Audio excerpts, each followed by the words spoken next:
everyone, and welcome back to I Was a Teenage Exocolonist, and let's just continue where we left off.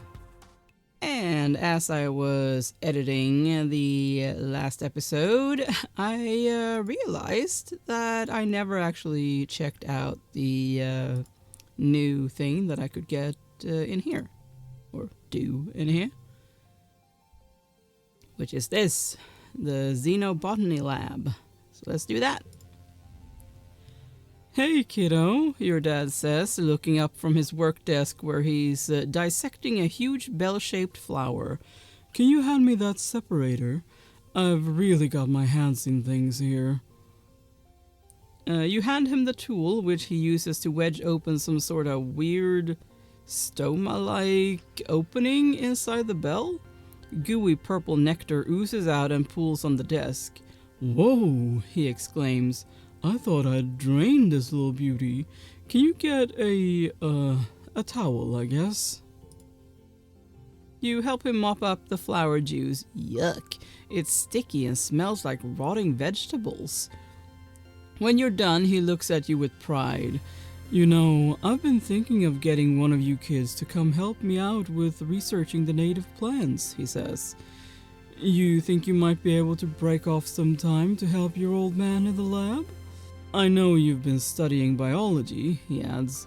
It's not as glamorous as gene tech research with instance, but it is important.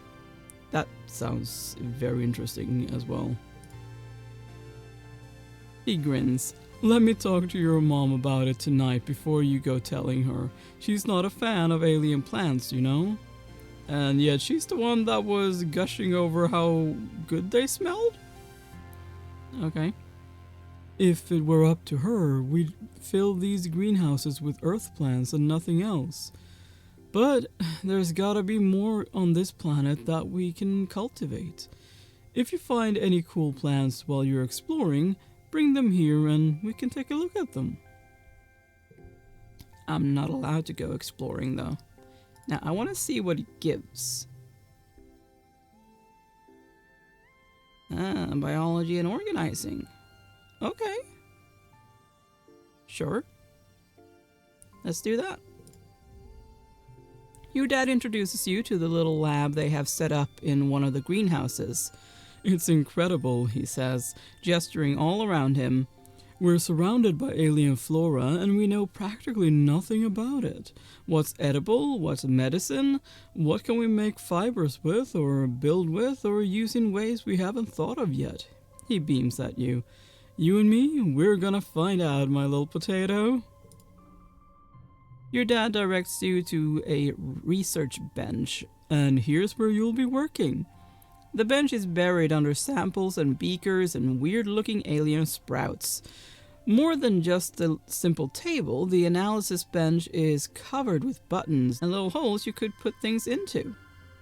Carefully find the on switch. There is no on switch. Yep, you looked everywhere. Okay. Stick something in the hole.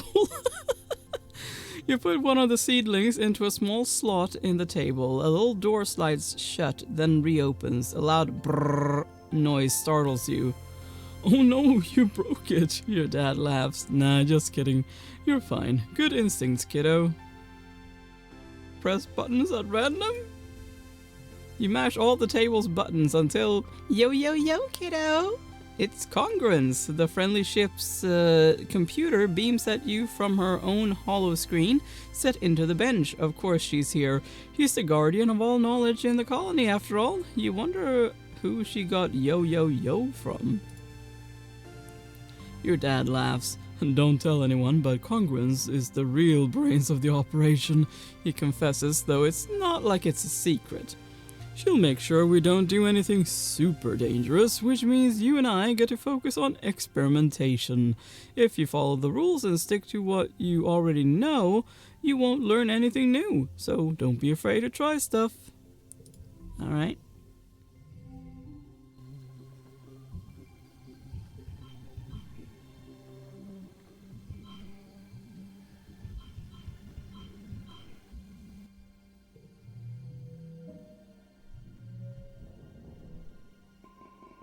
Alright. Some more stats.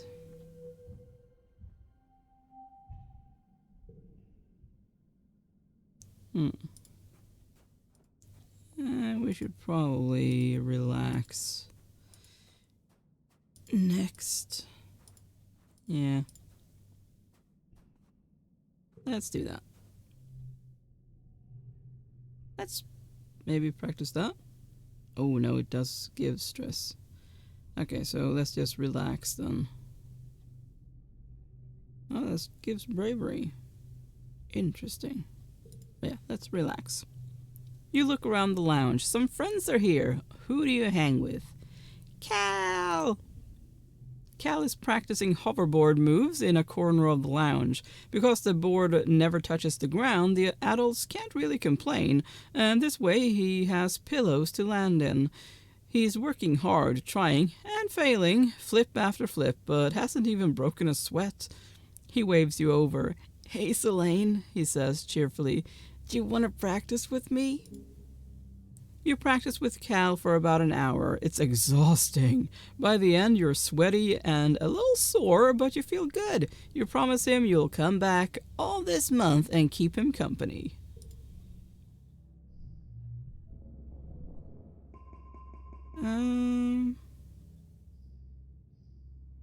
Honestly, I do not want to get rid of any of those.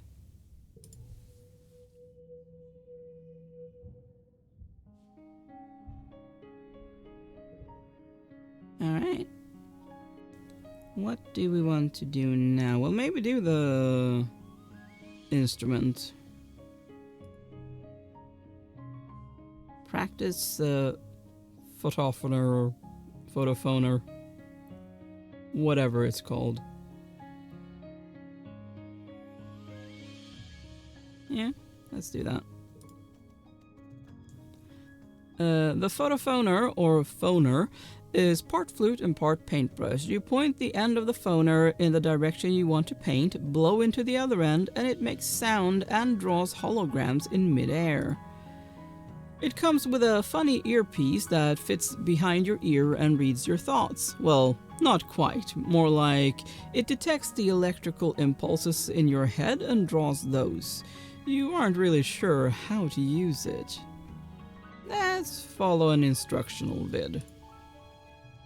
Great masters, or at least the people on these teaching vids, who you notice are just sitting in their bedrooms like you, can create a whole animated scene, a lake, trees, a boat, a person on the boat fishing. You watch as the holographic image reels in something big, then a gigantic fish jumps up and swallows the boat with dramatic music to match. You can do this, no problem. Honk! You have a lot of beautiful ideas, but what you get is a masterful honking noise and a pulsating tangled knot of sickly green light that quickly fades away. At this rate, you'll never be as good as the masters. That's discouraging. Ask a friend for help.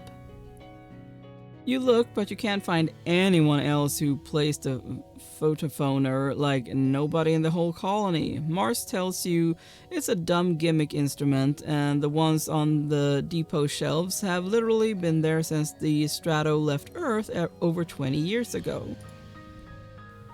You have better luck with the adults, but only barely. Auntie Seaton smiles when she sees you carrying the photophoner. Oh, those old things, she exclaims. I remember those. I took lessons as a kid when they were popular for a hot minute back on Earth. I could play do-re-mi on it, but that's it.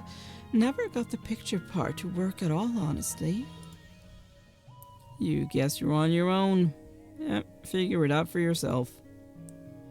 You sit down and experiment with it. The photophoner's different for every person, so figuring out how to play it is a personal experience. You let your instincts guide you. You wish it was as simple as thinking tree and it paints a tree, or even blue and it paints blue. No, for you it's more like, well, if you think about food, it paints lots of round bubble shapes. And if you think about something that makes you angry, it draws orange squiggles. Mostly your phone or pictures have a lot of purple lines that dance around. You guess that's your personal style. Okay, actually, once you stop worrying about being good and just thinking about how it feels, it actually starts to feel fun.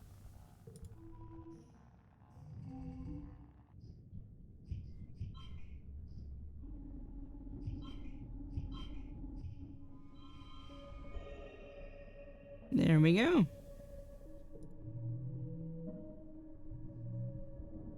Nice. Your dad comes back from work one day looking seriously under the weather. He's pale with deep circles under his eyes and he keeps sneezing. It's fine, he insists. It's just all this pollen in the air. It's gunking up the old air tubes. Do you remember hay fever, Flulu? We always got it back on Earth, too.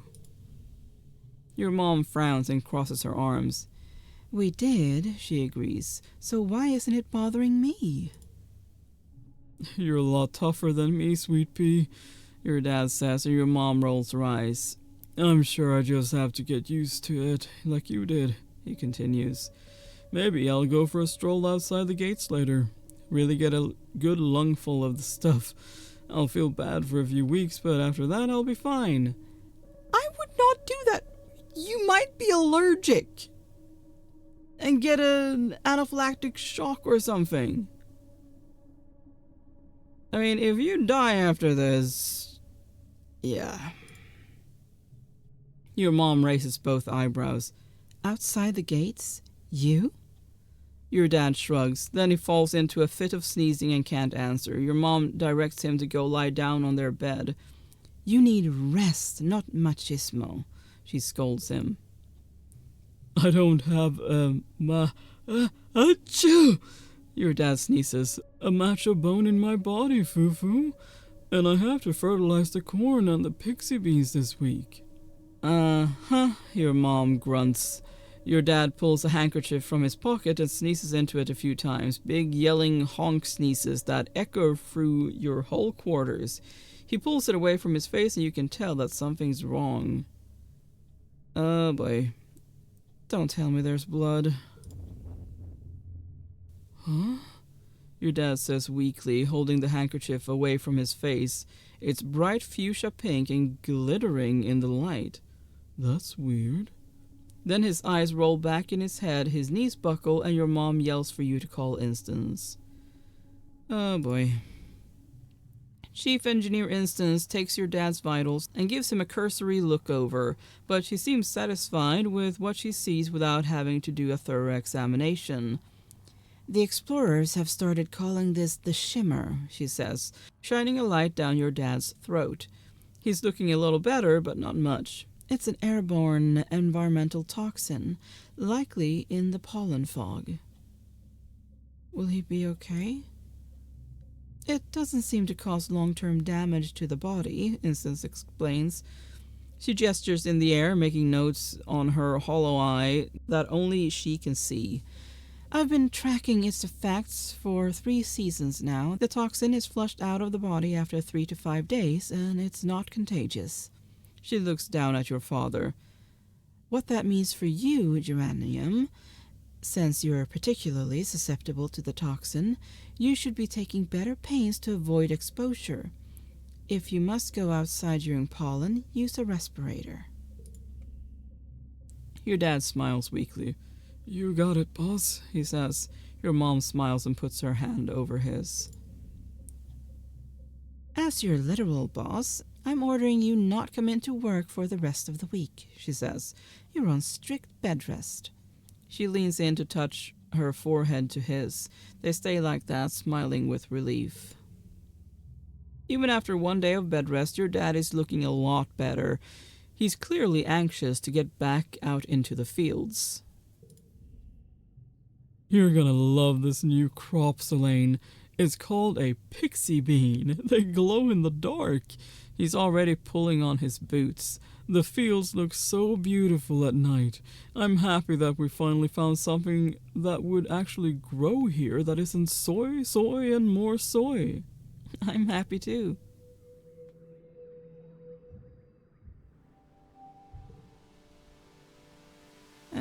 Okay. Hello, Tangent. Anyone else?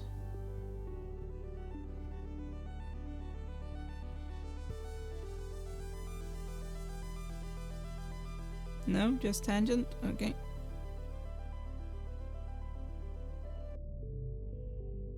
Your holopalm pulses with a message from Tang. Hello, Solane. If you're not occupied, could I ask you for your assistance in the lab? Thank you in advance, Tangent. Typical Tang, but her asking for help is something so rare that you can't help but head over right away. You find her hunched over a spectrometer, making notes on a holoscreen. Oh, you're here, she says, blinking rapidly. She looks like she's been awake for days, wrinkled, a little shiny, and with the wild-eyed look of someone who needs a cup of blep tea. I came as soon as I could. I'm researching the Shimmer, the respiratory illness some people report during pollen, she says. I'm loath to admit it, but I need your assistance. She takes 4 vials with swamps inside and puts them into your hands. I need recent saliva samples from both you and your father, she says. There must be a reason why he's so susceptible to the Shimmer and you're not. You share half of your genetic code with him. There must be some marker we can compare between the 2 samples. Then, she continues, pulling another vial from a rack of test tubes. Administer this to yourselves, wait 3 days, and take the samples again. The test should be able to determine if anything in your body chemistry has changed. Tang looks at you very seriously, cutting through her bleary expression. There's something going on here, she whispers. Something really, really big. I've begun to realize this is about more than just curing a disease. She squeezes your hand so hard it almost hurts. Unlocking the secrets of the Shimmer, who it affects and why, it could lead to a greater understanding of all life on Vertumna. And knowledge is more than power, Solane. It's control. I mean, that feels a bit mean to say. Let's just go with this. Okay, I'll do it. Thank you, Tang says. I've been researching so hard I think my eyes are going to fall out of my head. And for what? Well, for the end of a debilitating disease is a pretty good reason, but Tang just shakes her head at herself before you can answer. We're at a disadvantage here, she mutters. We're fighting blind. We need to understand this planet if we're going to get it under our control. I guess I should talk to Dad. Okay, I guess not. Your dad sneezes and wipes his nose with a handkerchief. This pollen, he says, his voice thick with congestion. Someday I'm gonna get used to this. Unfortunately, I can't. My animals is not quite there. Was there anything else that gave me animal info other than defense? I don't think so, right?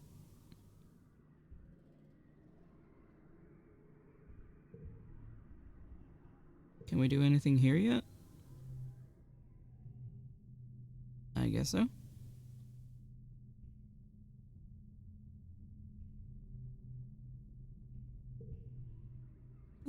There was nothing there, so let's just do defense training.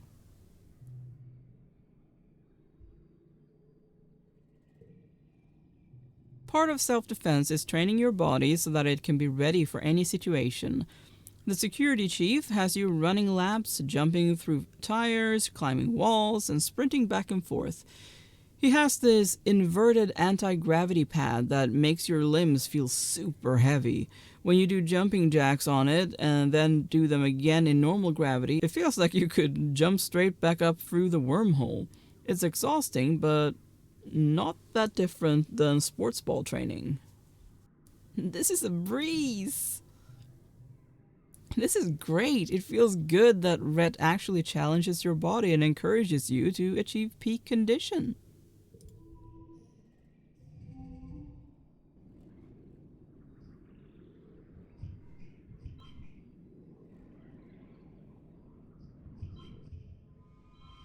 There we go.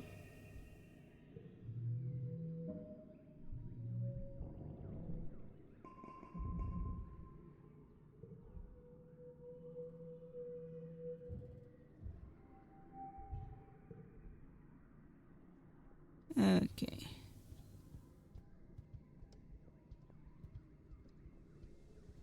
Anything of interest? Doesn't look like it. Let's talk to you. No. 80! Cal has collected a fine assortment of plastic and metal containers and assembled them into what passes for a drum set, and his clattering away at them echoes through the garden. When he sees you, he swirls his drumstick and gives you a cheeky smile. What? They were just gonna get nano-recycled anyway. Will he like the log? Maybe. Neat! Cal exclaims, taking your gift and peering at it inquisitively. I don't know what I'll do with it, but I love it. Thank you. You're very welcome.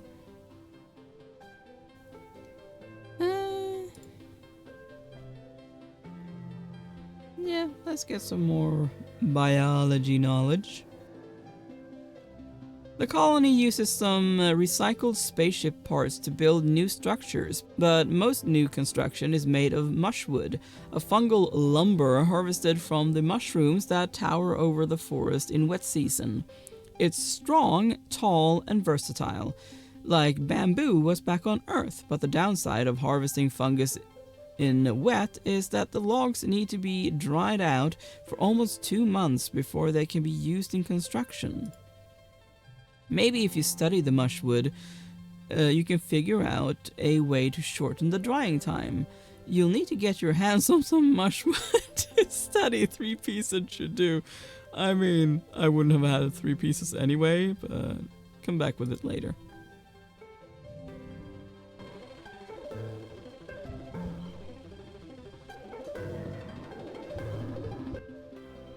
There we go.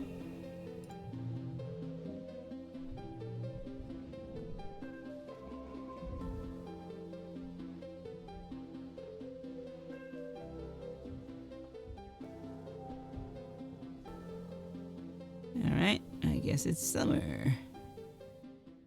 Let's do some more here. Some more defense training. Antecedent fusses over every one of Anemone's scrapes. Anemone hates it. If Auntie didn't want Anemone to have cool scale scars, she should have picked a different genetic manipulation. I mean, true.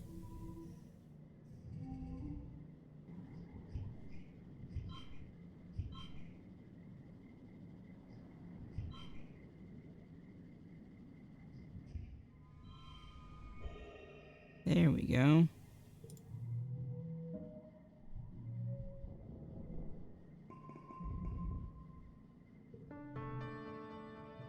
It's time for the 3rd annual Vertumnalia Festival. You gather with your family in the colony square. Everyone takes a seat as Governor Uticate approaches the stage. She folds her hands and serenely addresses the crowd. What a pleasure to address you all today as your governor, she says, looking as pleased as she ever does. In under 3 years, we've built a colony of which we can be truly proud. While we've suffered hardships and losses, we remain standing, as always, looking toward the future we are building together. Let us use this midsummer festival as a time to reflect on our many blessings. Uticate continues. Fresh water, good food, healthy children, and a strong community. Uticate bows her head. But first, let us remember Professor Halitosis. Was that his name? I feel sorry for him. Who guided our children and kept our engines running for so many years. Chief Engineer Instance will be filling in with help from our ship's AI congruence until someone can take up the mantle that rested so easily on Hal's broad shoulders. We also recognize the passing of our dear friend, Chief Surveyor Melatonin. These names, man. Known for his gentle nature and his curious spirit, Tonin joins his daughter, Aspartame, Okay. and his partner, Lavendula, in the world of our memories.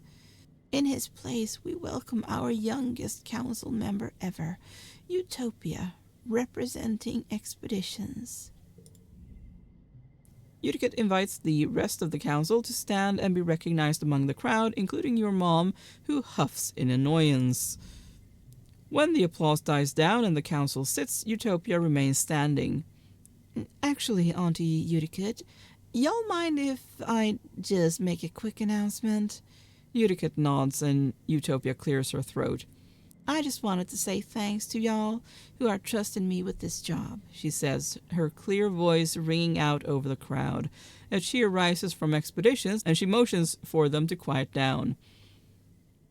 Uncle Tonin's left some big shoes to fill, and well, I'm gonna give it my best.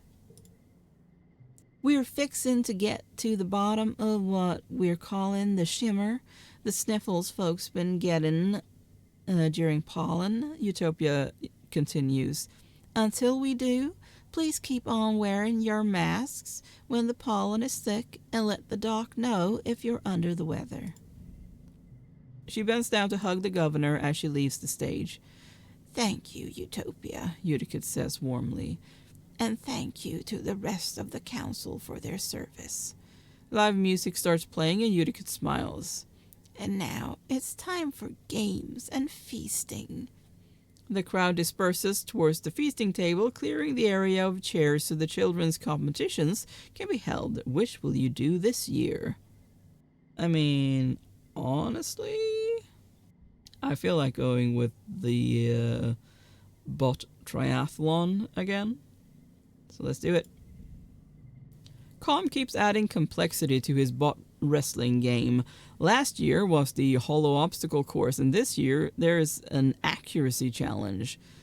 Sink 3 baskets and you can move on to the next stage, Calm says, unveiling something with a flourish, a vacuum-bot with a basket tied to its head.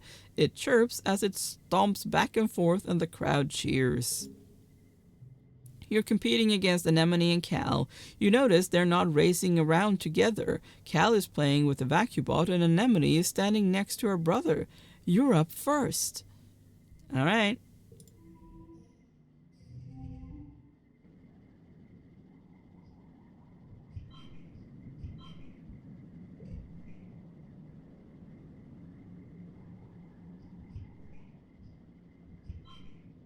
I feel like this is not going to work.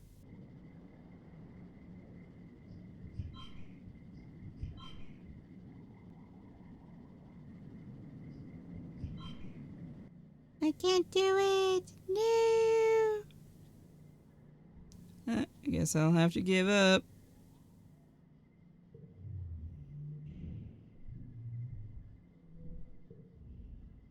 The vacuum-bot seems to get bored of its part in the competition and takes off toward command. Calm tries to herd it back towards you since you aren't allowed to move your toes from the throw line, but it keeps tearing off in weird directions instead of moving from side to side.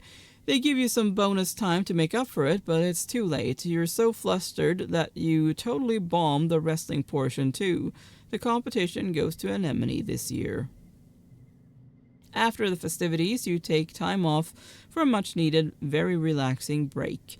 Your dad sets up a slip and slide through the colony square, and everyone takes turns sliding on their stomachs and spraying water at each other. It's a lot of fun. You can feel your worries floating away in the hot dust suns.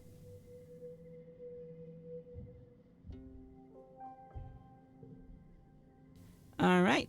And this is where I will end this video. Thank you so much for watching. Please consider leaving a like and subscribe. And I will see you next time. Bye.